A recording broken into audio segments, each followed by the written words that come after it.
जो भरते हैं दलित हितैषी का दम, बरेली में दिखे उनके असली रंग, जिनके दम पर यूपी जीतने का प्रयास, उनका खाना परोसना नहीं आया रास, बीजेपी का दलित विरोध।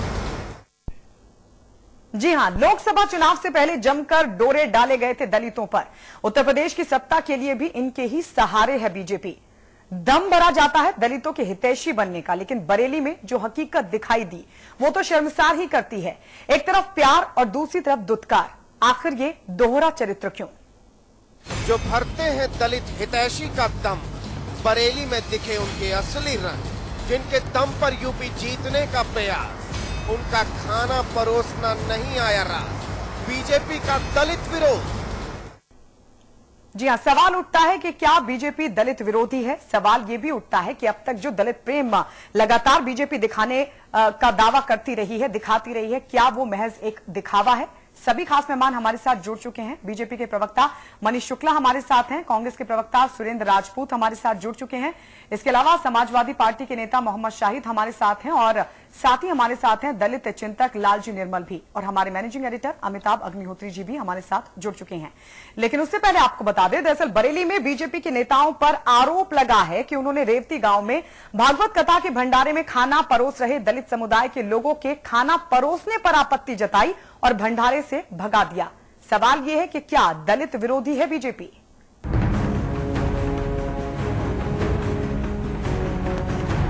ये कैसी दिल लगी है, ये कैसा दोहरा चरित्र है, फिर क्यों करते हो वादे, क्यों जताते हो इरादे? ऐसे तो बेमानी ही लगता है सबका साथ, बेमानी ही लगती है बातें दलितों को दिल में बसाने की, क्योंकि बरेली के रेवती गांव में जो रंग दिखा वो बदरंग ही करता है इन रिश्तों को। मान का अभिमान दूर हो जाएगा, आप खुद ही सुन लीजिए इनके शब्दों को। जब मतलब खाने पीने की बात आई तो कुछ भाजपा के नेताओं ने, महातत्व के लोग हैं जो मतलब आरएसएस के लोग हैं, इन लोगों ने थोड़ी आपत्ति उठाई कि ये लोग नहीं परोसेंगे। कम से कम 250-300 लोगों के लिए हम लोग पर चुके थे, खवा चुके थे। उसके बाद इन लोगों ने मना किया था कि जाति सूचक शब्द देकर हमें भगा दिया, हम चुपचाप चले आए। वो छीन लिए मतलब परसने वाले जो है डलाई थी, पानी परसने का बर्तन थे, खीर परसने के पात्र थे, वो सब छीन छान के जो कही अब तुम जाओ, तुम नहीं परस सकते। बरेली के रेवती गांव में समय, समाज और संस्कार सब सिसक गए। भागवत कथा के भंडारे में बीजेपी के नेताओं ने इनको इसलिए भगा दिया कि ये दलित हैं। दिल बहलाने के लिए गालिब ये ख्याल अच्छा है, लेकिन उदित राज से लेकर ब्रजलाल तक क्यों बाहें फैलाई जा रही हैं दलितों के लिए? वैसे भी भगवान के आंगन में भेदभाव अच्छा तो नहीं लगता। बरेली की घटना से यह साबित हो गया कि भारतीय जनता पार्टी दलित विरोधी है। हम इन सारी चीजों के बरेली की घटना की निंदा करते हैं और उन लोगों के खिलाफ कठोर कार्रवाई की मांग करते हैं जो सामाजिक सौहार्द को बिगाड़ना चाहते हैं। कैसी विचित्र बात है, 2017 में दलितों के सहारे सत्ता का सपना सजा रहे हैं, वहीं दलित आपको रास नहीं आ रहे। अंधेरी रात भी अब तो चुपचाप आंसू बहा रही है। सबके साथ के ढिंढोरे का ढोल फट गया, मुखिया जी अब रिश्तों को नकार रहे हैं। मेरा ये मत है कि यदि किसी ने इस प्रकार की आपत्ति की है तो भाजपा ही नहीं है। बहरहाल दिल मिलता है तो हाथ मिलाना अच्छा लगता है, लेकिन हाथ मिलाकर दिल में दाग रखना ये राजनीति की कैसी रवायत है? या यूं कहें कि रवायतों के रंग में लिपटी ये सिर्फ सत्ता की सियासत है? अगर हाँ तो सवाल यही है, क्या दलित विरोधी है बीजेपी? बरेली से अनूप मिश्रा के साथ ब्यूरो रिपोर्ट के लिए साजिद अली की रिपोर्ट। जी हां, सवाल इसलिए है क्योंकि प्रधानमंत्री मोदी लोकसभा चुनाव में प्रचार के दौरान खुद को दलित बताकर दलित प्रेम बटोरने की कोशिश करते हैं। दलित सम्मेलन किए जा रहे हैं पार्टी की तरफ से, दलितों को गले लगाया जा रहा है, पार्टी में बुलाया जा रहा है दलितों को। इसके अलावा पीएम मोदी मकर संक्रांति पर केंद्रीय मंत्री रामविलास पासवान जो कि दलित नेता हैं, उनके घर जाते हैं, दही चूड़ा खाते हैं और संदेश देते हैं कि हम दलित हितैषी हैं। लेकिन वहीं दूसरी तरफ बरेली में छुआछूत की जाती है। सवाल ये उठता है कि क्या बीजेपी दलित विरोधी है? सवाल ये भी है कि खुद को दलितों का हितैषी बताने का दावा करने वाली बीजेपी क्या महज दिखावा करती है? सभी खास मेहमान हमारे साथ लगातार बने हुए हैं। सबसे पहले मोहम्मद शाहिद जी, आपके पास ये कैसा दलित प्रेम है? एक तरफ तो आप दलितों को गले लगा रहे हैं और दूसरी तरफ छुआछूत कर रहे हैं। सबसे पहले मैं अमिताभ भाई और गायत्री जी दोनों को आपको बधाई दूंगा। एक इतना गंभीर मुद्दे पर आज आपने बैठाला है और उस पर बहस करने के लिए और लोगों को भी इनवाइट किया है। बहुत बड़ा विषय है, इसमें कोई दौरा नहीं। और देखिए, भारतीय जनता पार्टी का चरित्र ऐसा नहीं है, आज का नहीं है। ये चरित्र, इनका दोहरा चरित्र हमेशा से रहा है। इनके दिखावा, ये जितनी भी बातें हैं, आप जितने मुद्दे देख लीजिए देश के हित में, देश लेवल पर भी कोई मुद्दे अगर होंगे तो उसमें भी इनका दोहरा चरित्र होगा। जिस तरह की घटना आपके विजुअल पे मैंने अभी देखी, निहायत शर्मनाक बात है। बताइए, आज हम कोई 21वीं सदी में जी रहे हैं, ना कि 18वीं सदी में जी रहे हैं या 17वीं सदी में जी रहे हैं, 19वीं सदी में जी रहे हैं, 21वीं सदी में जी के और इस तरह की घटना कि मैं एक जाति सूचक होकर उसको संबोधित कर रहे हैं कि मैं तुझसे खाना नहीं खाऊंगा। ये कौन सा बात? मैंने आप अमिताभ भाई, मैं थोड़ी सी बात आपको कहूंगा। मैंने एक किसी चैनल पे मुझे सौभाग्य हुआ था, मैंने ये बात कही थी। मैंने एक बात ये बात कही थी आरएसएस को लेकर, करीब आज से 3-4 महीने पहले की बात है। मैंने कहा था कि आरएसएस जिस दिन जो सीवर साफ करता व्यक्ति है धानुक समाज का, वाल्मीकि समाज का, उसको अपना राष्ट्रीय अध्यक्ष बना जाए तो मैं आरएसएस को मानने लगूंगा। मैंने भी कहा था इस बात को। मगर आरएसएस और भारतीय जनता पार्टी कभी भी अलग नहीं हो सकते। इनका दोहरा चरित्र दोनों का आज आपके टेलीविजन पे मैं देख रहा हूं। आप कह रहे हैं कि दोहरा चरित्र है बीजेपी का। सुरेंद्र राजपूत जी, बड़ी ही चतुराई से किसी मुद्दे पे जी, बड़ी ही चतुराई से बीजेपी ने लोकसभा चुनाव में प्रचार किया, लोगों से अपील की कि जाति और धर्म से ऊपर उठकर वोट कीजिए। लोगों ने इनकी बात पर यकीन भी किया, वोट भी किया। लेकिन वहीं अब दूसरी तरफ जाति विशेष के प्रति ये रवैया, ये किस तरीके का प्रेम है? क्या ये छल नहीं है? बीजेपी तो हमेशा छलावा करती है गायत्री जी। कब नहीं छलावा किया इन्होंने पूरे देश के साथ छलावा किया। इन्होंने अगड़े पिछड़े आगे पीछे सब लोगों के साथ छलावा किया। किसके साथ इन्होंने छलावा नहीं किया? आप देखिए, इनके दलित प्रेम के नाम पे बड़ी इंपॉर्टेंट बात है। दलित प्रेम के नाम पर इनके पास नेता उदित राज, उनको ही गले लगाएंगे, ब्रजलाल जी को गले लगाएंगे, आप इनको गले लगाएंगे, जाकर के रामविलास जी के यहाँ दही चूड़ा खाएंगे। और ये तीनों अभिजात्य सूचक समाज से आ रहे हैं, क्योंकि तीनों लोग कहीं ना कहीं बहुत बड़ी पैठ में हैं। और दूसरी तरफ जो गरीब हैं, जो गुरबे हैं, ये खाली दलित और उनको दलित सूचक और अपमान सूचक शब्दों से नाम से इस्तेमाल करके, जो सबसे बड़ी चीज है, बीजेपी मूल रूप से सरमाएदारों की पार्टी, गरीब विरोधी पार्टी, और गरीबों में दलित विरोधी। तो गरीब तो दलित तो अपने आप में गरीब है, और जो दलित का संपन्न वर्ग है, हां, ये उनके समर्थक हैं, इसमें कहीं कोई दो राय नहीं। जो दलितों का संपन्न वर्ग है वो उनके समर्थक हैं, और उनके जरिए ये आम दलितों से वोट चाहते हैं, लेकिन उनको बगल में बैठाने की ये कभी ना कवायद करते। जैसे शाहिद भाई ने कहा कि धानुक समाज से हो या किसी उस समाज से हो, वो वहां पर मसला ये नहीं। मसला, आप अगर आरएसएस की ऑर्गेनाइजेशन का सूत्र देखें, अमिताभ जी, मैं आपसे प्रश्न करूंगा कि वहां पर आज तक प्रोफेसर राजेंद्र सिंह रज्जू भैया को छोड़ करके बाकी सारे के सारे चित पावन ब्राह्मण नागपुर से लेकर पुणे के बीच के हैं, और एक पर्टिकुलर उस पर है, कहीं कोई कहने की बात नहीं। तो ये जो दोहरा चरित्र है, इन्हें वोट चाहिए, इन्हें नोट चाहिए, जिन्हें वोट इनको पूरे दलितों से चाहिए, नोट इनको अभिजात्य वर्गों से चाहिए। ये दोहरा चरित्र नहीं तो और क्या है? जी निर्मल जी, वही सवाल जो सुरेंद्र जी से, एक तरफ तो कहा यह जाता है कि जाति से ऊपर उठकर वोट कीजिए, धर्म से ऊपर उठकर वोट कीजिए, उसके बाद यह मानसिकता सामने आती है। क्या यह बीजेपी का दोहरा चरित्र नहीं है?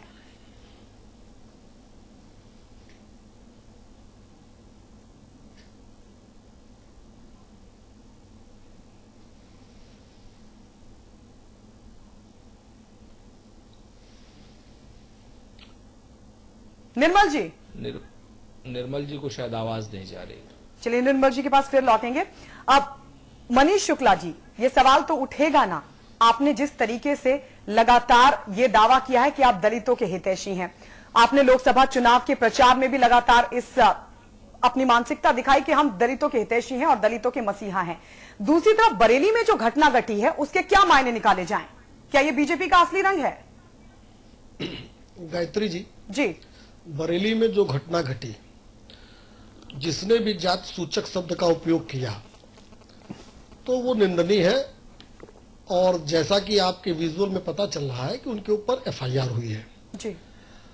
तो भारतीय जनता पार्टी ऐसे भी किसी भी कृत्य का विरोध करती है, उसकी निंदा करती है, एक बात। दूसरा, उनके ऊपर एफआईआर हुआ है। आपके विजुअल से या आपके द्वारा अभी तक न ही ऐसे किसी आदमी का नाम आपने बताया है, बता देती हूँ आपको। नहीं अभी हम लोग की जानकारी, आप गायत्री जी कंप्लीट कर लेने दीजिए। जी जी। तो न ही हम लोग की भी जानकारी में आया है कि वो लोग बीजेपी के सदस्य हैं कि पदाधिकारी है, क्या है, और न ही हमको लगता आपके पास अभी आया है जी। लेकिन अगर भारतीय जनता पार्टी से संबद्ध है किसी तरीके से जी। तो भारतीय जनता पार्टी उनके ऊपर उचित और समुचित कार्रवाई करेगी जी। लेकिन मैं आपके चैनल के माध्यम से एक उच्च स्तरीय जांच की मांग करता हूं कि उस घटना की उच्च स्तरीय जांच भी हो जाए कि ऐसी घटना हुई थी, कैसे हुई थी और कौन लोग उसमें शामिल थे। और अगर मैं आपसे निवेदन भी करूंगा कि अगर आपको पता हो कि वो बीजेपी के सदस्य जो जिनके ऊपर आरोप है आपकी तरफ से, उनके नाम या दायित्व आपको पता हो तो आप भी इंटीमेट करने का जरूर प्रयास करिएगा। और भारतीय जनता पार्टी महामंत्री गोपाल महेश्वरी, उनके खिलाफ भी रिपोर्ट दर्ज की गई है। जी, अगर कहीं तो बात मैंने कहा कि दो एफआईआर हो गई है, 2 कार्रवाई होनी चाहिए। एक तो उनकी जांच होनी चाहिए, दूसरा पार्टी भी अपनी तरफ से उस पर जांच करेगी और निश्चित रूप से अगर ये बात सही पाई गई तो उनके ऊपर उचित और समुचित कार्रवाई करेगी। भारतीय जनता पार्टी ये भी देखेगी कि इस तरह से कोई भी घटना गलती से भी न हो जिससे समाज को कोई नुकसान होता हो। ठीक है अमिताभ जी, अब बीजेपी पल्ला झाड़ रही है कि वो उनके कार्यकर्ता ही नहीं है, जबकि उनके महामंत्री। मैंने ये नहीं कहा गायत्री जी, क्षमा करिएगा गायत्री जी, मैंने ये कहा कि हम उसकी जांच कर लेंगे और पदाधिकारी एफआईआर किया है। और इतना बड़ा मसला है, कम से कम लक्ष्मीकांत वाजपेयी वो तो प्रदेश के अध्यक्ष हैं, उनको जानकारी तो करनी चाहिए थी ना कि उनके कार्यकर्ता है कि नहीं है। आप ये कह के मंच से पल्ला तो नहीं झाड़ सकते कि अभी आप जानकारी करेंगे आपके कार्यकर्ता है भी कि नहीं। अमिताभ जी क्या ये दोहरा मैंने तो आपसे भी कहा कि वोट आप भी बता ही दीजिए जी, तो हम लोग आपका भी संज्ञान में लेंगे और अपनी जांच हम लोग करेंगे। मनीष जी 2 बातें बड़ी महत्वपूर्ण है इसमें। पहली तो थोड़ी मुझे ये चीज अच्छी नहीं लगी कि पार्टी के प्रदेश अध्यक्ष ने बिना जानकारी किए ये कह दिया कि वो भाजपा के लोग नहीं हो सकते। नहीं, जब आपका नगर का महामंत्री नेम्ड है तो वो फिर भाजपा कैसे चाहे भी तो डिसोन नहीं कर सकती, भी चाह के भी डिसोन कैसे कर देगी। समाजवादी पार्टी का प्रदेश कार्यकारिणी का सदस्य, राष्ट्रीय कार्यकारिणी का सदस्य चोरी में पकड़ा जाएगा तो मुलायम सिंह जी लाख कहे डिसोन थोड़ी नहीं कर सकते। बिल्कुल, बिल्कुल। कांग्रेस का जिला अध्यक्ष चोरी में पकड़ा जाएगा तो सोनिया जी के कहने से थोड़ी नहीं मान लूंगा मैं कि कांग्रेस ही नहीं है। मैं उसकी पूरी जन्म कुंडली दिखा दूंगा यार कि देखो ये सोनिया जी के साथ फोटो खिंचा रहा, राहुल जी के जन्मदिन पर केक काट रहा है। तब खंडन नहीं करना चाहिए था। बरेली कोई जम्मू वहां नहीं है, 7 समंदर पार, संचार का युग है। 5 मिनट में तफसील होके आ जाती कि भाई अध्यक्ष जी के सामने कौन लोग हैं, क्या है। अगर बात वहां से आती लक्ष्मीकांत जी की तो मुझे संतोष होता कि हां ये लोग थे और पार्टी ने इनको निष्कासित किया। ऐसे सदस्य नहीं चाहिए। वाजपेयी जी ने कहा था जब विश्वास का प्रस्ताव वो आ रहे थे तो उन्होंने एक शब्द, एक वाक्य इस्तेमाल किया था, मुझे अच्छा लगा कि ऐसी सत्ता अगर मिले भी तो वाजपेयी चिमटे से भी नहीं छुएगा। यही भाव आपको बोलना चाहिए था अध्यक्ष जी को कि ऐसे कार्यकर्ता कितने भी प्रतापी हो, कितने भी संगठन में महारत हो उनकी, कितने भी वोट हो उनकी जेब में, हमने उनका त्याग किया।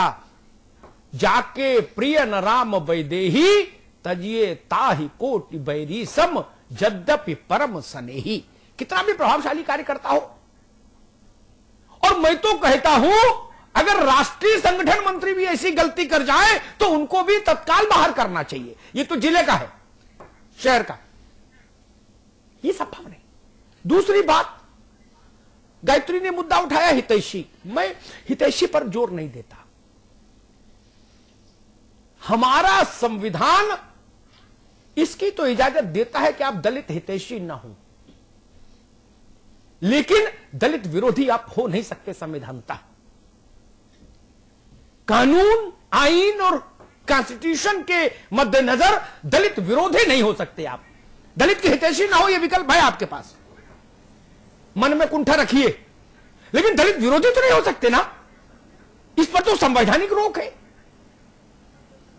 मुकदमा भी पॉलिटिकल थोड़ी ना हुआ, मुकदमा हुआ छुआछूत के धारा में भाई, वो संविधान उस पर प्रतिबंध लगाता है।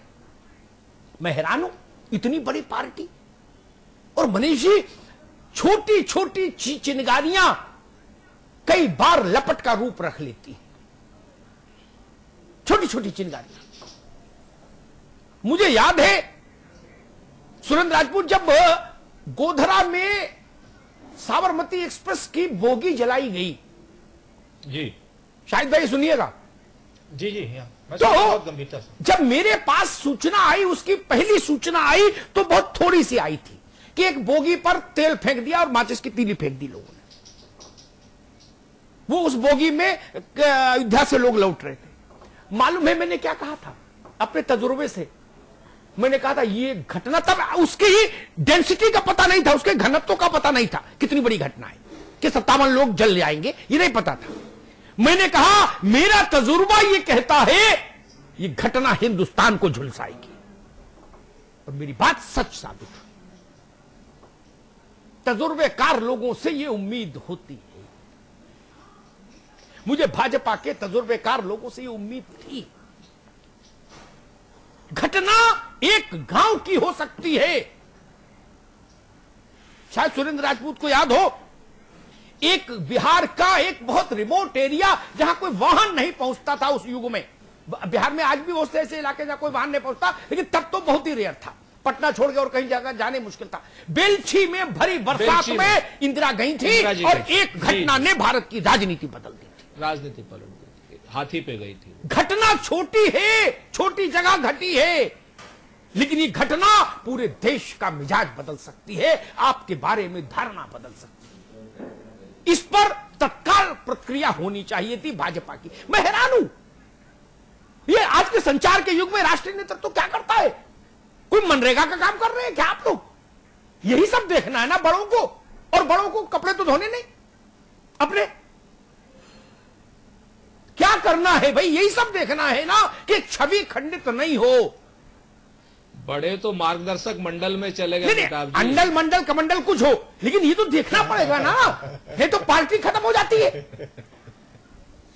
एक बदायूं की घटना ने मुलायम सिंह जी की सरकार को कटघरे में यहां से लेके और न्यूयॉर्क तक खड़ा कर दिया। मोहम्मद शाहिद के कहने से थोड़ी ना बरी होगी सरकार। ये सब लोग छत पे मिलकर चिल्लाते रहते तो क्या होता? यह ध्यान रखिए, घटना घटेगी तो छोटी ही जगह और शुरुआत में लगेगी भी छोटी। देखन में छोटे लगे घाव करें गंभीर। लालजी जुड़ गए हैं, मैं चाहूंगा वो उनसे पास जाए। एक टिप्पणी करूंगा। अंबेडकर ने एक जगह कहा, मनीष जी, उन्होंने कहा कि दलितों को शेष समाज सम्मान और बराबरी दे दे, तरक्की तो हम अपने आप करें। मूल प्रश्न सम्मान है, सम्मान। दलित अगर आज सब की जो सबसे बड़ी आकांक्षा है ना, अपेक्षा है, वह सम्मान है, और हमारे समाज का जो सबसे बड़ा दायित्व है वो भी यही है कि दलितों के साथ सम्मान का व्यवहार। मैं हैरान हूं, जो पार्टी हिंदुस्तान में राज कर रही है उस पार्टी के शीर्ष स्तर पर इसका संज्ञान नहीं हुआ। रात में 8:20 हो रहा है। ये छोटा मसला था क्या?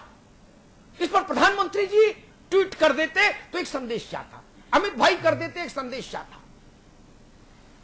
इसमें संघ के लोगों का भी नाम आया। मैं होता सलाहकार तो मैं मोहन जी को भी सलाह देता, भागवत जी को, कि आप भी इस पर ट्वीट करिए। ये छोटी छोटी घटनाएं चेहरे को कलंकित करके रख देगी, और वही हुआ। छोटी घटना नहीं अमिताभ भाई, बहुत बड़ी घटना। नहीं, छोटी घटना, उसका वॉल्यूम छोटा होता है शुरुआत में ना। 100-200 लोगों का गांव, वहां ऐसी घटना घटी, ठीक है ना। शुरुआत में घटनाएं छोटी ही लगती हैं। एक माया त्यागी कांड हुआ था, उसने उत्तर प्रदेश की राजनीति पलट दी थी। इनको ध्यान रखिए, इन घटनाओं को इतिहास से सीखिए। मैं भाजपा की ठंडी प्रतिक्रिया से हैरान हूं। अध्यक्ष जी ने कहा कि जो अगर ऐसा कुछ किया तो वो भाजपा ही नहीं हो सकते। केस खारिज, नेक्स्ट ये केस खारिज, चलो दूसरी बात करो। नहीं, समाज जवाब मांगेगा, दलित समाज जवाब मांगेगा। और जब आप उनसे कहोगे कि हम आपके लिए हैं, तो वो ये सवाल उठाएंगे कि हमारे हाथ का पानी, हमारे हाथ की रोटी आपने खाई नहीं। एक उदाहरण और दूंगा मनीष शुक्ला जी को। मनीष जी, मुझे एक आदमी के प्रति इस काम पर श्रद्धा थी, बाकी विवादास्पद विषयों में मैं नहीं जाऊंगा, आज उन पर मतभेद हो सकता है। महंत अवैधनाथ जी अकेले ऐसे मुझे धर्माचार्य दिखे मेरे जीवन काल में, जब से मैं विवेकशील हुआ। जिस आदमी ने विश्व हिंदू परिषद और राष्ट्रीय स्वयंसेवक संघ को इस बात के लिए राजी किया कि दलितों के साथ सहभोज होना चाहिए। मुझे याद है विश्व हिंदू परिषद के धर्म संसद में यह प्रस्ताव रखवाने के लिए अवैधनाथ जी को कितनी कसरत करनी पड़ी थी। मुझे याद है वो घटना। सारे शंकराचार्य हत्या से उखड़ गए थे, बोले ना ना ना ना ऐसा नहीं कर सकते। उन्होंने कहा ऐसा ही होगा। और उसके बाद बनारस में डोम राजा के यहां भोजन उसकी पहली कड़ी थी। ऐसी घटनाएं समाज में होनी चाहिए, बड़े लोगों को नजीर रखनी चाहिए। लेकिन मैं हतप्रभ हूं कि भाजपा ने इतनी बड़ी घटना पर इतनी छोटी और इतनी, मैं कहूं, गैर जिम्मेदारपूर्ण टिप्पणी की कि नहीं वो भाजपाई नहीं हो सकते। अपने महामंत्री को कैसे नकारेंगे? हाथी के पांव में सबका पांव, ये मसला महत्वपूर्ण है। मुझे लगता है लालजी निर्मल साहब के पास आवाज जा रही हो, एक बार उनसे भी प्रतिक्रिया लीजिए। निर्मल जी, सवाल उठता यह है कि क्या बीजेपी दलित विरोधी है? क्योंकि जिस तरीके से बरेली में यह घटना सामने आई, बीजेपी के कार्यकर्ताओं की मानसिकता दिखी, और वैसे भी ना तो संविधान देता है किसी के साथ भेदभाव करने की इजाजत, और ऐसे में इस घटना का सामने आना क्या सवाल खड़े नहीं करता कि क्या ये पार्टी दलित विरोधी है?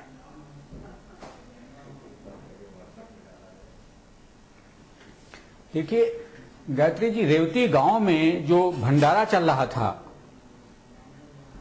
उसमें पूरे गांव के लोग लगे हुए थे, और जब इन बीजेपी के लोगों को लगा कि उसमें दलित भी सम्मिलित हैं, तो वहां के नगर मंत्री ने, गोपाल माहेश्वरी ने, जिनके ऊपर एफआईआर है, जी, सरेआम कहा कि इस गांव, रेवती गांव के लोग खाना नहीं परोसेंगे। यह इतनी गंभीर घटना है। आज भी 1932 में पूना पैक्ट हुआ था, और उस समय यह वादा किया था कि 10 साल में छुआछूत खत्म कर देंगे। संविधान में व्यवस्था की गई, और आजादी के इतने सालों बाद आप छुआछूत कर रहे हैं। और वो ऐसी पार्टी जो कि आज केंद्र में सरकार जिसकी है, एक तरफ तो आप कह रहे हैं कि ये वाल्मीकि छत्री हैं, एक तरफ आप कह रहे हैं कि ये खटिक छत्री हैं, मोहन भागवत जी ने कहा, और दूसरी तरफ आप सरेआम जातिवाद कर रहे हैं, छुआछूत कर रहे हैं। तो ये तो भाजपा का दोहरा चरित्र है। और वैसे भी भाजपा और राष्ट्रीय स्वयंसेवक संघ ये वर्ण व्यवस्था की पक्षधर ताकते हैं, और ये वही ताकते हैं जो कि सामाजिक न्याय के सवाल पे मंडल के विरोध में कमंडल का नारा देती हैं। ये वही ताकते हैं जो कि सामाजिक न्याय का विरोध करती हैं, और इनका जो दलित प्रेम है वो बिल्कुल छलावा है। ये केवल सत्ता की राजनीति के लिए, सत्ता के लाभ के लिए ये दलित प्रेम दिखा रहे हैं। वास्तव में दलितों से इनका कहीं कोई प्रेम नहीं है, और ये चाहते हैं कि संभ्रांत दलितों को, जो कि दबंग दलित हो चुके हैं, उनको छोड़ करके जो दलित समाज में जैसे है और वैसे रहे, और एक समरसता की जो इनकी बात है वो पूरी तरह से छलावा है। जी सुरेंद्र जी, कहीं ये ऐसा तो नहीं है जो दलित प्रेम दिखाने की कोशिश की गई थी, कहीं ऐसा तो नहीं है जो 15 लाख का जुमला था, कहीं ये दोनों एक तरह के दिए गए बयान तो नहीं है? एकदम जो सबसे बड़ी चीज है, जो जुमलेबाज पार्टी और जुमलेबाज प्रधानमंत्री साहब हैं। आप ये देखिए ना कि उत्तर प्रदेश में जब एक जगह पे तो आते हैं वो कहते हैं मैं पिछड़ा हूं, और दूसरी जगह पर आते हैं तो मैं कहते हैं कि मैं दलित हूं। आप इस चीज को खाली देखने की, इन सब लोगों को आप देखिए कि ये सब लोग सरमाएदार हैं। यहाँ पर कोई किसी सुरेंद्र जी 7 साल में आपने क्या कहा? मनीष जी, मैं ऐसा डिबेट चल रही है, डिबेट चल रही है, डिबेट चल रही है। जो अनुचित आप बोलेंगे उस पर मैं रोकूंगा आपको। ऐसा नहीं है, इसका कोई सरमाएदारों की 7 साल में आपने दलितों के लिए क्या किया? आप बोलने लायक कहां से हो गए? ठीक है कि नहीं? और ये सिर्फ विषयांतर करने की वो आपने है। क्या क्या किया? आज तक अगर दलित वहीं रह गया तो उसके सबसे बड़े जिम्मेदार कांग्रेस है। ठीक है जी सुरेंद्र जी, अगर इनकी बात पूरी होगी तो मैं जी हाँ हो गए जी जी जी जी भाई, ये तो विषयांतर करने का विषयांतर नहीं है। आपने 7 साल में क्या किया आप अपना बताइए। नहीं मनीष जी, एक आदमी, आपका एक आदमी बोलो जी। ये चाहते हैं इस बहस को, चूंकि आज की डेट में भारतीय जनता पार्टी पूर्ण रूप से बेनकाब हो गई है दलितों के भैया। फिर से 8 साल में आपने क्या किया दलित हित में, यही बता दीजिए, हम बताएंगे अपना। चूंकि पहला जो वर्जन था वो तो मैंने, चूंकि घटना गंभीर है उस पर मैंने निंदा किया। भारतीय जनता पार्टी ने दलितों के हित में क्या क्या किया, हमारी समरसता क्या है वो मैं बताऊंगा अभी, ऐसा थोड़ी है। लेकिन 7 साल में कांग्रेस ने क्या किया इस देश में, बहस किस पर हो रही है बताइए ना। एक मिनट सुरेंद्र जी, 1 मिनट, मनीष जी 1 मिनट, मैं एक बात साफ कर दूं, मेरी बात से शायद लालजी निर्मल सहमत होंगे। दलित राज्यपाल बना दो, दलित महामंत्री बना दो, दलित एम्बेसडर बना दो, राजदूत विदेश भेज दो, दलित मंत्री संतरी बना दो, इससे भारत भर के दलितों का सम्मान बढ़ जाए। ये फार्मूला मुझे कभी स्वीकार्य नहीं हुआ। जगजीवन बाबू इस देश में सबसे ज्यादा वर्षों मंत्री रहे, लेकिन दलितों की दुर्दशा रही। ये मसला नहीं है, प्रधानमंत्री छोड़ के वो सब रह लिए थे बाबूजी। बीपी मौर्य, आपको तमाम नाम है, उनमें बहसों में आज मैं इतिहास में नहीं जाना चाहता, नहीं तो बहुत दिक्कत हो जाएगी, समय उतना नहीं मेरे पास। अमिताभ एक से सुरेंद्र जी, लेकिन मूल प्रश्न ये है, अगर कोई पार्टी मुझे ये समझाए कि भाई देखो मैंने 4 दलित मंत्री बना दिए, ये नहीं, मैंने रामविलास जी किया, भोजन किया, ये नहीं। मैं तो मानता हूं लोहिया की थ्योरी को, जो संपन्न हो गया, प्रभु वर्ग में आ गया, अधिकार जिसके पास आ गए, वो जाति कोई भी हो खुद सवर्ण हो गया। मेरी बात को समझिएगा, जो संपन्न हो गया, लोहिया क्या कहते थे, जिसके पास अधिकार आ गए, जो ताकतवर हो गया, वो वाल्मीकि हो तो भी संपन्न हो गया, सवर्ण हो गया। अमिताभ जी, यही अमिताभ जी मैं भी कह रहा हूँ, 8 साल में इनकी पार्टी ने प्रतीकों की राजनीति की, कुछ मंत्री बना दिए, कुछ और बना दिए, और पूरे दलित मनीष जी एक अभी नहीं, आपके विषय से सहमत हो सकते हैं। मनीष जी अभी नहीं, इसलिए मैं नहीं सहमत हूँ। मनीष जी एक, मनीष शुक्ला 8 साल में दलितों की जो स्थिति कांग्रेस पार्टी ने, भैया हम बरेली पर, मनीष शुक्ला जी की जो स्थिति इन्होंने देश में दलितों की, मनीष शुक्ला हम बरेली पर चर्चा करने आए हैं, हम 60 साल पर चर्चा करने नहीं आए। 60 साल पर चर्चा 1 घंटे में नहीं हो सकती ना। सुरेंद्र जी अपनी बात कंप्लीट करिए। लेकिन मनीष शुक्ला नो, मनीष शुक्ला नो, अभी नहीं, अभी नहीं, जब ये आगे बढ़ेंगे, अभी नहीं अपनी बारी पे जाएंगे, जब भारतीय जनता पार्टी के नेतृत्व पे जाएंगे तो मुझे उसमें बोलना ही पड़ेगा। मनीष बरेली की घटना पे आए तो मैं बात करूं इनसे। मनीष शुक्ला अपनी बारी पर बोलिए, तब तक विषय नोट करके रखिए। जो बोलना चाहते हैं पूरी स्वतंत्रता और दृढ़ता के साथ अपनी बारी पर बोलिएगा, दूसरे को बोले दीजिए। जी सुरेंद्र जी। मनीष जी बहुत विद्वान प्रवक्ता है। मनीष जी जानते हैं कि इस दोहरे चरित्र में वो फंसे जा रहे हैं। तो देखिए, दोहरा चरित्र तो जनता देश ने आपका देखा है। मनीष जी, मैं हर तरीके से आपसे जोर से बोल सकता हूँ, एकदम हर तरीके से आपको आप मुझे माफ कीजिएगा कि मनीष जी देश को दी जा रही है। आज की डेट में भारतीय जनता पार्टी का दोहरा चरित्र पूर्ण रूप से क्या बात करते हैं मनीष शुक्ला? देश भोग रहा है आपके चरित्र। मनीष शुक्ला जी, ऐसे बहस नहीं होगी। आप मेरी बहस में आते रहे हैं, सबके बीच में दखल नहीं देंगे। आप अपनी बारी पर सब बोलेंगे, वही नियम आप पर भी लागू है। आपको बातें आपत्तिजनक लगती है, नोट करके रखिए, उसका प्रत्युत्तर दीजिएगा, लेकिन दूसरे को बोल दीजिए। सुरेंद्र राजपूत कंप्लीट करिए भैया। देखिए, जो भारतीय जनता पार्टी का दोहरा चरित्र है, आज से नहीं शुरू से आप इस चीज को देखिए, आज की डेट में घर वापसी की बात करते हैं, बांग्लादेशियों को घर वापसी की बात हमने नहीं की। और उसके बाद धर्मांतरण से नहीं मतलब था। मनीष शुक्ला अपनी बारी पर बोलिए। नहीं, मैंने अभी आपको यही मैं भी कह रहा हूं आपसे, आप बरेली क्यों नहीं धर्मांतरण? अपनी बारी पर बोलिए, अपनी बारी पर उत्तर दीजिए। विषयांतर तो ये कर रहे हैं, आप धर्मांतरण पे बात करेंगे। अरे भाई आवाज बंद करिए, दोनों की आवाज बंद करिए। मेरी बहस ऐसे नहीं चलती। अमिताभ जी नहीं, ये मुझे क्या आप कह रहे हैं? मनीष जी, अगर आप चाहें तो मैं बहस छोड़ देता हूं। नहीं, ये नहीं चलेगा भाई। आप अपने जो कुछ आपत्ति करनी है अपनी बारी पर करेंगे, बीच में नहीं करेंगे। सुरेंद्र जी कंप्लीट करिए भैया, थोड़ी जल्दी से। मुझे बोलने का मौका आप देंगे तब तो मैं कंप्लीट करूंगा। मनीष भाई तो आज की डेट में पता नहीं क्या कौन सी मनीष शुक्ला जी, आप अपनी बारी पर बोलिएगा जो भी आपके तथ्य हैं। सुरेंद्र जी तो गायत्री जी बरेली पे अगर बहुत बरेली पे आप जापान पर बोलिएगा अपनी बारी पर। मनीष शुक्ला आप चंद्रयान पर बोलिएगा अपनी बारी पर, ठीक है, लेकिन अपनी बारी पर। बरेली छोड़िए, आप चंद्रयान मिशन पर बोलिएगा, ठीक है, लेकिन अपनी बारी। सुरेंद्र राजपूत प्लीज जल्दी कंप्लीट करिए। मैं इस बहस को डिटेल नहीं होने देना चाहता।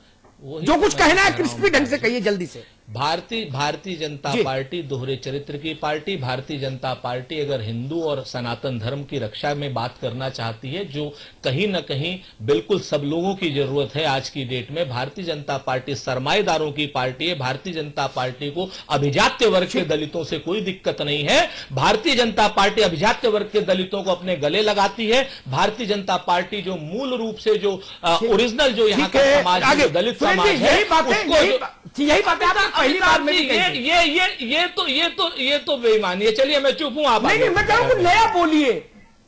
मैं नया बोलने में तो आपने तो बोलने ही नहीं दिया। अनंत काल नहीं मिल सकता, बात करिए। अनंत काल तो समय नहीं मिल सकता, बहस में समय भी सीमित है। शाहिद भाई, आपने बीजेपी और कांग्रेस की लड़ाई देखी।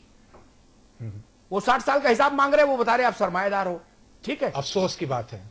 ये समाज के दलित वर्ग के प्रति संवेदना जताने का ये नया तरीका है। आक्रामक हो जाइए, गरीब सहम जाएगा, चुप हो जाएगा। क्या यही तरीका बच्चा शाहिद जी? मैं अमिताभ भाई आप ही की बात को मैं कहना चाह रहा था बीच में। मैंने इसीलिए आपको पॉइंट आउट किया था, आप शायद मेरी उंगली को नहीं देख पाए। कितने अफसोस की बात है, इतना गंभीर मुद्दा। और आप एक तो बात करते हैं, आपकी पार्टी बात करती है 125 करोड़ लोगों की, और उसके साथ इस तरह का व्यवहार आप कर रहे हैं एक समुदाय के खिलाफ। ये कौन सी बात है? ये अच्छी बात थोड़ी ना है। आप क्या बताना चाहते हैं देश में? देखिए, नहीं, कांग्रेस ने जो बात कही कि सरमाएदारों के अलावा इनके पास किसी की बात नहीं है। देश में जो बड़े जो बिजनेस हाउसेस हैं उनकी बात करेगी भारतीय जनता पार्टी, जो बड़े बिजनेसमैन हैं उनकी बात करेगी। दबे कुचले कोई भी लोग हों, समाज के कोई भी हो, दलित ही नहीं, दलित हो, मुस्लिम हो, ठाकुर हो, ब्राह्मण हो, इनको उनसे किसी मतलब के नहीं है। इनको सिर्फ और सिर्फ ये एक तरफ कहते हैं कि मैं जात की राजनीति करता हूं। सबसे बड़े जातिवादी संगठन ये अमिताभ भाई है।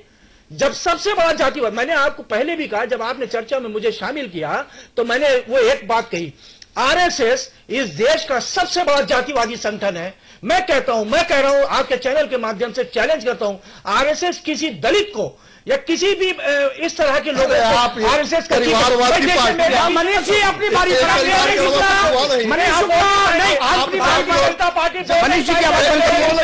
पार्टी सबसे बड़ी बात है कि इनका जो उच्च जात का जो जिसके सूचक है वो सामने आया। अभी दलित विरोधी बात करने, ठीक है मोहम्मद शाहिद साहब, आपकी बात आ गई। अलग बात नहीं करी, आपकी बात आ गई। आपकी मूल बात है कसौटी पर आरएसएस से चितपावन ब्राह्मण के अलावा बनाए रज्जू भैया एक्सेप्शन, समझ बात, सुदर्शन भी एक्सेप्शन। नहीं, मैं वो भी नहीं कह रहा हूँ, मैं वो भी नहीं कह रहा हूँ। अभी वही कह किसी को बनाए, मगर ऐसे लोगों को भी बनाए जो बिल्कुल समाज के सबसे। अरे वही तो मैंने कहा है भाई, क्या करते हो? कह रहा हूँ, वही तो मैंने कहा। शाहिद साहब आपकी बात को और थोड़ा सुगठित करके रख दिया आपने। छितरी बोली थी, मैंने क्रिस्प कर दिया। सुन तो लिया करो।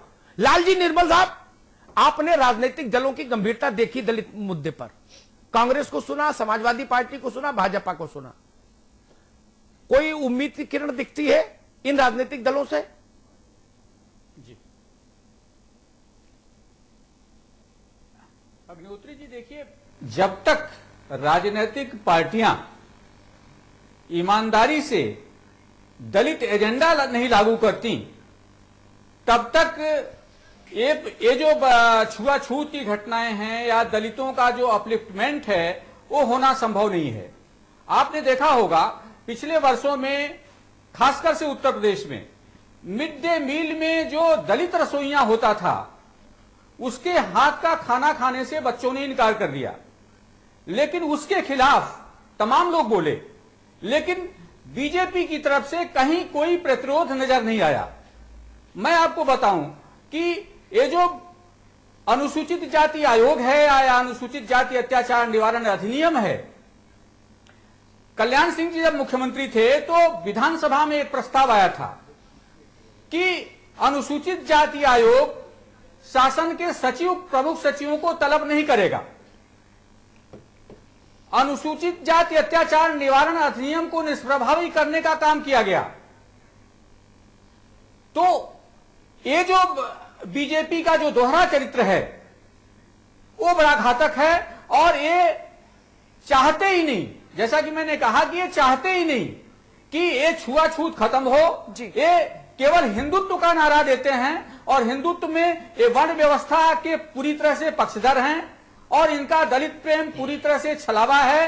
दलितों में भी आप ब्रिजलाल को लेते हैं, एक डीजीपी को लेते हैं, आप उदित राज को लेते हैं, आप रामविलास पासवान को लेते हैं, आप किसी सामान्य दलित को नेतृत्व देते हैं। वहां पे इनका जो दलित प्रेम है वो केवल दिखावा मात्र है। और ये जो बरेली में जो घटना हुई है रेवती गांव में, यह केवल ये जो महेश्वरी इनका जो नगर मंत्री है, ये उसकी विचारधारा नहीं, वरन यह उनकी पार्टी की विचारधारा है। तो जब तक ये पार्टियां, चाहे कांग्रेस हो चाहे बीजेपी हो, जब तक ये दलित एजेंडा अपना डिक्लेयर नहीं करेंगे, तब तक दलितों का कहीं कोई विकास नहीं होना है और छुआछूत की घटनाओं पे रोक लगने वाली नहीं है। जी निर्मल जी, एक छोटा सा ब्रेक हम ले रहे हैं, फौरन लौटते हैं, बने रहिए हमारे साथ।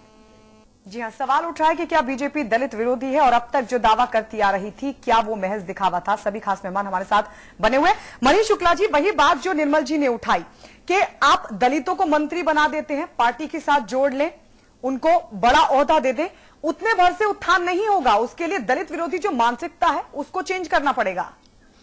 निश्चित रूप से गायत्री जी, मैं उनके इस विचार से सहमत हूं, और बरेली की घटना पे फिर एक बार वही प्रतिक्रिया देते हुए, घटना निंदनीय है, उस पर कार्रवाई होनी चाहिए और पुलिस ने एफआईआर किया है। जो भी कानूनी बात हो उस पर पुलिस करेगी।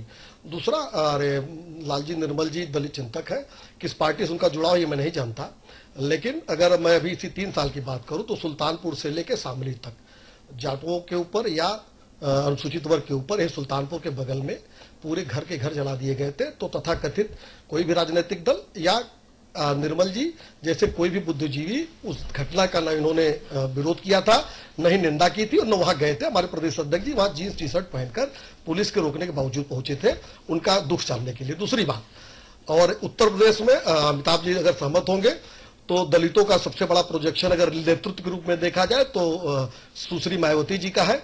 उनकी जान बचाने से लेकर उनको मुख्यमंत्री बनाने तक में भारतीय जनता पार्टी के ही लोग थे, ऐसे ही वर्कर थे। फिर भी आप किसी एक वर्कर की गलती से पूरी पार्टी को, गायत्री जी, किसी तब भी आप ये कहेंगे कि सिर्फ कानून कार्रवाई। मोहम्मद शाहिद जी, मोहम्मद शाहिद जी, घरे में खड़ा करना देखिए उचित नहीं है। गायत्री जी, हमारा अब भारतीय जनता पार्टी अकेला है। मैं आपको थोड़ा सा अमिताभ भाई अभी नहीं, मनीष शुक्ला कंप्लीट कर ले, उसके बाद आप बोलेंगे। जी तो उन्होंने मुझसे सवाल नहीं, अभी नहीं, उनको कंप्लीट कर लेना। अच्छा जी, तो इन सारे इशूज पे दलित हित के लिए, चाहे वो हमारा आरएसएस का संगठन हो और चाहे भारतीय जनता पार्टी हो, सरकार, संगठन से सहित विभिन्न हमारे यहाँ मंडल सबसे छोटी इकाई होती है, वहां से लेकर राष्ट्रीय स्तर तक उचित प्रतिनिधित्व अनुसूचित जाति के लिए अलग से है, किया जाता है, उनको रखा जाता है, उनको सम्मान सहित रखा जाता है। बस मैं एक निवेदन करूंगा, किसी एक कार्यकर्ता ने अगर गलती की होगी तो उसके ऊपर कार्रवाई भी होगी, पुलिस पे भी एफआईआर है, लेकिन उससे पूरी पार्टी के चेहरे को मापना ये अन्याय है। ठीक बात। मोहम्मद शाहिद जी, अब अपनी बात कही, आप क्या कह रहे थे? अमिताभ भाई, मैं ये कितने बड़े दलित प्रेमी हैं आपको बताऊं। इनके एक राष्ट्रीय अध्यक्ष हुए थे बंगारू लक्ष्मण साहब, उनके खिलाफ इन लोगों ने साजिश रच के उनको फंसवा दिया और उनको पार्टी पद से हटा दिया कि ये इतने बड़े उनके हितैषी हैं। देखिए, बात हितैषी होने की बात नहीं, समाज में जो भी लोग रह रहे हैं आपको उनसे प्रेम करना है, चाहे वो किसी भी वर्ग के आते हो, चाहे किसी धर्म से आते हो, उनको प्रेम करना है। आपने जो ये सोच दिखाई है ये निहायत शर्मनाक है और ये समाज को एक अपने जैसे लगता है कि आपने उनको दिखा दिया कि तुम इस लायक नहीं हो कि हम तुम्हारे साथ खाना खाएं, तुम इस लायक नहीं हो कि हम तुम्हारे हाथ से खाना खाएं। ये कितनी अजीब सी बात है। आज 21वीं सदी में भी हम लोग चल रहे हैं, मंगलयान पे हम पहुंच गए हैं, उसके बाद इस तरह की घटनाएं ये शर्मनाक है। ये इनकी सोच दर्शाती है कि इनकी सोच कितनी खतरनाक है देश के लिए, प्रदेश के लिए। अगर मेहरबानी कमेंट्री नो, अगर आप बीच में बोलेंगे तो इसके बाद किसी डिबेट में आप बोल नहीं पाएंगे। नहीं ठीक है, शायद दिला रहा था कि नहीं आप याद बोलिएगा, आपको जो बोलना था आपने बोल दिया। अपनी बारी पर सब बोलेंगे, जितना याद आ जाए अपनी किस्मत, जो भूल जाए आपकी किस्मत है। मोहम्मद शाहिद कंपनी ये संस्कारों की भी बात है, संस्कारों की बात है। मनीष शुक्ला रनिंग कमेंट्री नहीं भाई, किसी एक जात को आप गाली दे रहे हैं, किसी एक जात को रनिंग कमेंट्री नहीं होगी, जात को आप नकार रहे हैं, उनको रहने का कोई हक नहीं देना चाहते, उनके साथ खाना नहीं खाना देना चाहते। ये कौन सा सवाल है आपका? ये कौन सी बात है? ये कौन सी सोच है आपकी? ठीक है मनीष शुक्ला जी, बार-बार नहीं प्लीज चलती है। मनीष शुक्ला जी, मेरे ख्याल से अब इस बहस में आपको बोलने का अवसर हो गया। मेरे ख्याल से या तो आप खुद इस संयम का पालन करें कि रनिंग कमेंट्री बंद कर दें, मुझे लगता है अच्छा यही है। निर्मल जी, सौजन्यपूर्ण यही होगा कि अब रनिंग कमेंट्री नहीं हो। मैं 5 बार इस चीज को बोल चुका जी, फिर छठी बार मेरे पास नहीं मोहम्मद शाहिद अभी नहीं, छठी बार मेरे मोहम्मद शाहिद नो, और कोई बात नहीं है मोहम्मद शाहिद अभी नहीं, फिर मेरे पास एक ही उपाय बचता, मैं तकनीक का सहारा लूं।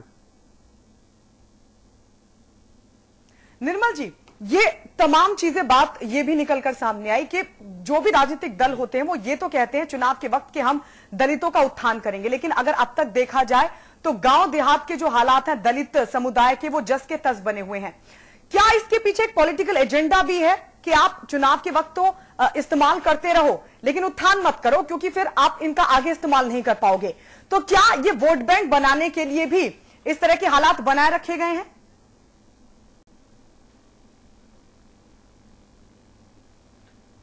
निश्चित रूप से गायत्री जी, ये वास्तव में ये जो राजनीतिक पार्टियां हैं, खासकर से जो भारतीय जनता पार्टी है अथवा कांग्रेस है, इन लोगों ने कभी चाहा ही नहीं कि दलित मुख्य धारा से जुड़ें। उनका आर्थिक रूप से सुदृढ़ीकरण, अपनी बात आपके पास आ रहे हैं, चाहा होता, नहीं आप आपके पास आ रहे हैं, थोड़ा धैर्य रखिए, आपके पास ही आ रहे हैं बात। आप तब एक लंबा वक्त था, ये इतने लंबे वक्त से आज स्थिति ये है कि दलितों का अपलिफ्टमेंट हो जाना चाहिए था, उनका सुदृढ़ीकरण हो जाना चाहिए था, उनको मुख्य धारा से जुड़ जाना चाहिए था, लेकिन उनका कोई विकास तो हुआ नहीं। और आज छुआछूत हो रहा है, आज की तिथि में छुआछूत हो रहा है। बाबा साहब डॉक्टर अंबेडकर ने एक बार इन सब सवालों पे बहुत ही आक्रोशित होकर के कहा था कि लगता है हमारा कोई होमलैंड है ही नहीं। दलितों के मन में आप क्या सोचते हैं? इन सब घटनाओं पे इतनी तीव्र आक्रोश व्याप्त होता है कि उनको लगता है कि हम इस देश के नागरिक हैं या नहीं। जी जी, आप छुआछूत कर रहे हैं, हमारे हाथ का आप खाना नहीं खाएंगे जी। तो ये सब सवाल जो है राजनीतिक पार्टियों को एक पॉलिटिकल एजेंडा चाहिए। सुरेंद्र जी, देश के नागरिक ना तो मानसिकता बदलती है, चाहे सिर्फ बीजेपी नहीं, कोई भी पॉलिटिकल पार्टी हो, ना मानसिकता बदल रही है और ना ही दलितों का उत्थान हो रहा है। क्या इसके पीछे बड़ा पॉलिटिकल एजेंडा काम कर रहा है? देखिए गायत्री जी, यहाँ पर जो चर्चा थी अगर उसकी बात करेंगे तो बात अलग है, वरना दलितों के प्रति सारी मानसिकता भी देश की बदली है। पिछले 60 साल में मानसिकता बदली है और दलितों का उत्थान भी हुआ है। दलितों में अगर आप ध्यान से देखेंगे, ब्रजलाल जी जैसे लोग, रामविलास पासवान जी जैसे लोग, उदित राज जी जैसे लोग और उनके बच्चों को जब आपके नाम सिविल सर्विसेज में और सारी सर्विसेज में आरक्षण देंगे, जिनको की स्वेच्छा से छोड़ देना चाहिए, उसको जिस का फायदा गांव के गरीब दलित को मिले, लालजी निर्मल जी जैसे लोग अगर अपनी स्वेच्छा से दलितों का जो लिया हुआ आरक्षण है वो छोड़ देंगे, उस दिन बाकी लोगों को भी फायदा मिलेगा। मैं लालजी निर्मल बड़े सम्मान के साथ मेरी बात सुन लीजिए आप प्लीज। अब यहां पर मत बोलिए, 1 मिनट जी, क्योंकि ये मुद्दा ये नहीं है। सारी राजनीतिक पार्टियों को गाली देना इन दलित चिंतकों की एक आदत सी बन गई है। मैं आपको बताऊं, पिछले 60 साल में आज की डेट में अगर आरक्षण लगा है तो किसने लगाया? आज की डेट में अगर छुआछूत को खत्म करने का प्रयास किया तो किसने किया? चाहे आर्थिक आधार पर हो, चाहे सामाजिक आधार पर हो। आज की डेट में माननीय दलित चिंतक जितने लोग बैठे हुए हैं, वो अगर किसी के 15 निकाती प्रोग्राम लाए हैं तो कौन लाए हैं? आज की डेट में अगर अनुसूचित जाति जनजाति आयोग बनाया तो किसने बनाया?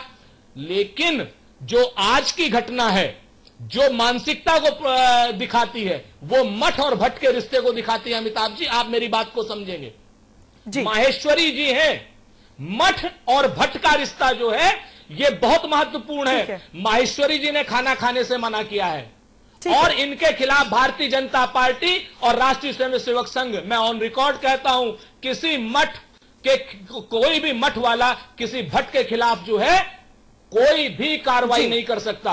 आज की डेट में इस कार्रवाई की जरूरत है। और जिस प्रकार से जो ये उच्च मानसिकता के दलितों को ये लोग रखते हैं और निम्न जो दलित लोग हैं, जो गरीब लोग हैं, ये मूल रूप से गरीबों की पार्टी, विरोधी पार्टी है, मूल रूप से मजदूर विरोधी पार्टी है, मूल रूप से किसान विरोधी पार्टी है। ये सिर्फ सरमाएदारों की पार्टी। मोहम्मद शाही जी, इतनी सारी योजना, इतने सारे फैसले कांग्रेस ने ले लिए, उसके बावजूद क्या हालात सुधरते हुए नजर आए आपको? देखिए गायत्री जी, हालात सुधारने के लिए बड़ी ईमानदारी की जरूरत है। बात मैंने पहले भी कही कि कहने से नहीं होगा। अभी जैसे अभी मैंने देखा कि आपने 4 मंत्री बना दिए, मगर आप उनके नीचे तक जहां आखिरी छोर पे जहां पे बैठे हैं उनका विकास नहीं करेंगे तो इनको बढ़ा देने से कोई समाज में कुछ नहीं होने जा रहा। आपको पहले हमको अपनी मानसिकता बदलनी पड़ेगी। मानसिकता के मतलब यह है कि जो आज आपको जो हम देख रहे हैं, उससे ज्यादा शर्मनाक घटना और कौन सी हो सकती है कि कोई व्यक्ति अगर उनको खाना खिला रहा, मैं नहीं खाऊंगा, कहने के बाद तुम दलित हो, ये कहे कि आप क्या बताना चाहते हैं? आप अपनी इसका मतलब आप अपने आप को यह बताना चाहते हैं कि हम बहुत ऊंची जात के, हम तुमसे खाना नहीं खाएंगे। ये कोई बात नहीं है। वो भी एक इंसान है भाई, वो भी एक इंसान है, हम भी एक इंसान है, दोनों लोग, सभी लोग एक इंसान है। आप कोई भी किसी को खाना खिला सकता है, कोई भी किसी खाना खा सकता है। ये बुरी बात है कि आपने मना कर दिया कि मैं खाना नहीं खाऊंगा। भारतीय जनता पार्टी कभी भी दलितों की कभी भी हिमायती नहीं रही और न कभी हो सकती है। भारतीय जनता पार्टी के जो लोग हैं, उनकी जो लीडरशिप है, जिसके इशारे पे भारतीय जनता पार्टी चलती है, उसका नाम है RSS। उनका कथन है, मोहम्मद शाही जी आपकी बात आ गई, ऊपर मत आने दो। ठीक है मनीष शुक्ला जी, बहुत संक्षेप में बोलिएगा, आप फिर ज्यादा कमेंट्री करते हैं। बहुत संक्षेप में बोलिए, क्या हालात सुधरे हैं? आप सभी पॉलिटिकल पार्टीज ईमानदारी से कोशिश करती हैं और फिर नतीजा ये सामने आता है जो बरेली में देखने को मिला। निश्चित रूप से भारतीय जनता पार्टी समरसता की पार्टी है। अनुसूचित जात, गिरिवासी, जनजाति, सबके लिए भारतीय जनता पार्टी ने बहुत काम किए हैं और दिखावे के नहीं, बल्कि अगर आप चले जाएंगे सुदूर गिरी क्षेत्रों में, अनुसूचित जनजाति के क्षेत्रों में, तो हम छोटे छोटे बच्चों के स्कूल से लगाए बहुत बड़े बड़े ऐसे काम करते हैं जिसका हम लोग ढिढोरा नहीं पीटते। चलिए, शाहिद साहब बता रहे हैं, मैं शाहिद साहब से एक सवाल पूछना चाहता हूँ। शाहिद साहब को तो बैठाते हैं, इनके बिरादरी में, अल्पसंख्यक बिरादरी में जो सबसे अनुसूचित जात के लोग हैं, उनके यहाँ मुलायम सिंह जी कब गए? एक परिवार के एक परिवार के आप अभिजात वर्ग के हैं,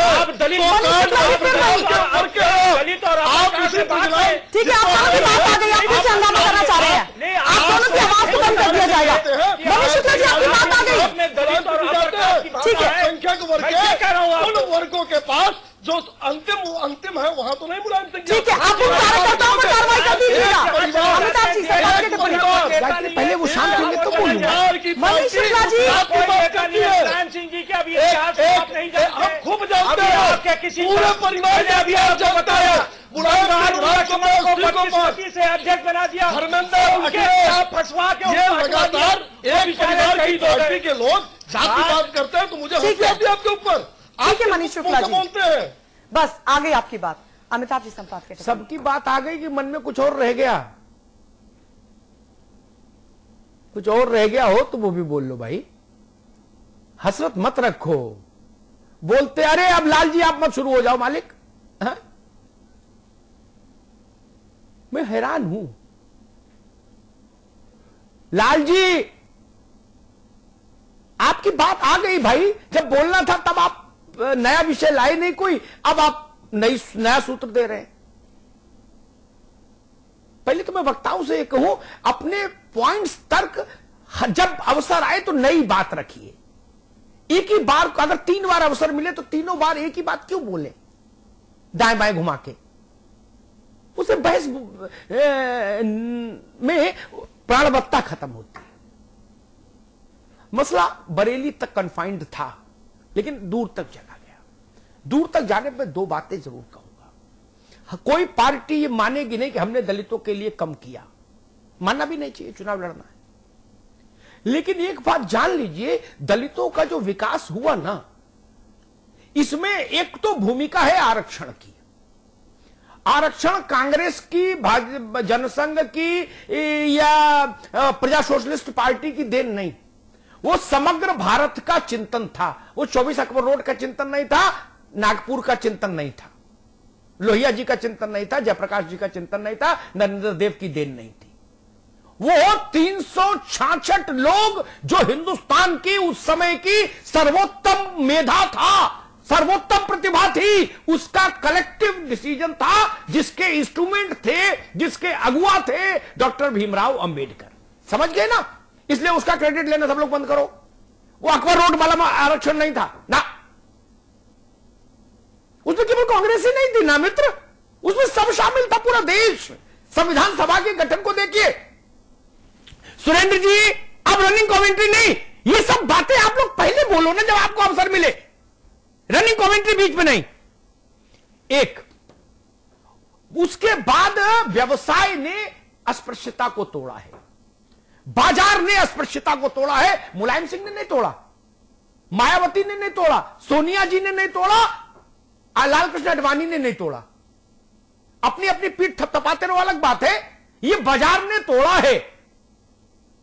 जब आप गांव से शहर जाते हैं, ढाबे पर खाना खाते हैं, तो वहां पूछने की हिम्मत नहीं कि भाई कौन जात हो, नहीं ना, खाते हो ना, वहां से जात टूटती है। 20 बिसुआ के वाजपेयी जी जूता बेच रहे हैं कानपुर में, जूते की दुकान है, और दलित समाज का आदमी दालमोट बेच रहा है फर्रुखाबाद में, देशराज दालमोट, सब खा रहे हो ना। वहां से समाज बदला है। इसलिए वो उसका क्रेडिट खुद मत लीजिए कि एक दिन हम भी कुर्ता पहन के गए थे, उससे कुछ नहीं बदला। समाज को बाजार ने बदला है, आरक्षण ने बदला और बाजार ने बदला। लाल जी को याद होगा, काशीराम जो शुरुआती दिनों में बाहर निकले थे, तो उन्होंने जगजीवन राम को टारगेट किया था। उन्होंने कहा था कि कांग्रेस ने जगजीवन राम को खरीद लिया और एक जगजीवन राम का फोटो दिखा के पूरे देश में दलितों की उपेक्षा करती रही। यह आरोप लेके काशीराम आए और उनके साथ हिंदी भाषी भारत में लोग जुड़े। बाद में बसपा का भी वही हाल चरित्र हो गया, क्योंकि सत्ता में आप आते हैं तो आपका चरित्र एक ही हो जाता है। उसको आप कांग्रेस का चरित्र कह लो, सत्ता का चरित्र कह लो, भाजपा सपा, चरित्र वही है सत्ता का। कोई सत्ता में आए, सत्ता का चरित्र कभी नहीं बदलता।